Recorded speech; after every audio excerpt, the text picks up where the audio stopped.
La Côte d'Ivoire se tourne donc vers la biomasse pour répondre à ses besoins croissants en électricité.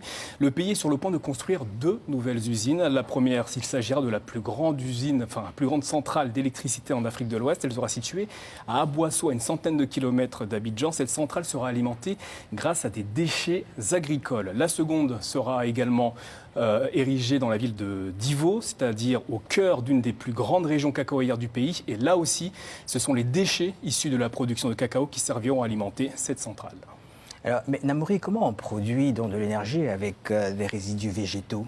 Alors, le principe de la biomasse, c'est d'utiliser les déchets agricoles et issus de l'agroforesterie comme combustible pour produire de l'électricité.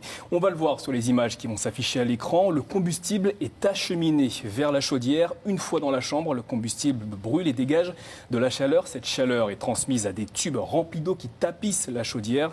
L'eau chaude est présente dans les tubes de transmission jusqu'à un ballon dans lequel il se transforme en vapeur. Cette vapeur va aller jusqu'à une turbine et la turbine entraîne un alternateur qui crée du courant. Enfin, un transformateur va élever l'électricité produite à un certain niveau pour qu'elle soit transportée facilement dans les lignes à haute tension. Alors, quels sont les avantages de cette technique de production d'énergie? Alors, le premier, et il n'est pas des moindres, c'est la gratuité des matières végétales et agricoles. Alors, petit bémol, ces matières seront transportées grâce à des véhicules polluants jusqu'à la centrale à biomasse. Mais si on fait le compte à la fin du processus, on aura émis beaucoup moins de CO2 que lorsqu'on utilise des centrales à charbon, par exemple. Ces 2 centrales à biomasse vont permettre de valoriser les déchets agricoles qui, à l'origine, devaient être perdus et répondre en partie aux besoins croissants en électricité de la population. En Côte d'Ivoire, le Cameroun a également lancé des initiatives dans ce sens. Le choix est donc écologique et il bénéficie d'un faible bilan carbone. Alors on vient de voir l'exemple des matières végétales et organiques, mais qu'en est-il des autres ressources naturelles dont dispose le continent? Alors elles aussi sont utilisées pour produire de l'énergie sans polluer la planète. Prenons l'exemple du parc éolien de Taïba Ndiaye, non loin de Dakar au Sénégal. Il s'agit de la plus grande ferme éolienne d'Afrique de l'Ouest. Elle a été conçue pour produire de l'électricité pendant au moins 20 ans. Ces 46 éoliennes seront bientôt toutes opérationnelles et elles vont injecter jusqu'à 15% d'énergie supplémentaire dans le réseau électrique sénégalais. Il s'agit du premier projet éolien à échelle industrielle au Sénégal. Le Sénégal qui confirme son ambition d'être une plateforme en matière d'énergie verte en Afrique de l'Ouest.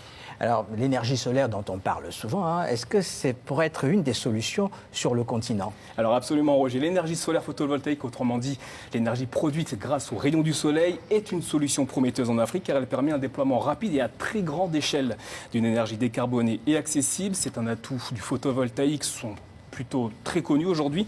Malheureusement, à ce jour, un nombre trop peu important de centrales solaires a été concrétisé sur le continent et les réseaux sont multiples. On va les voir s'afficher à l'écran.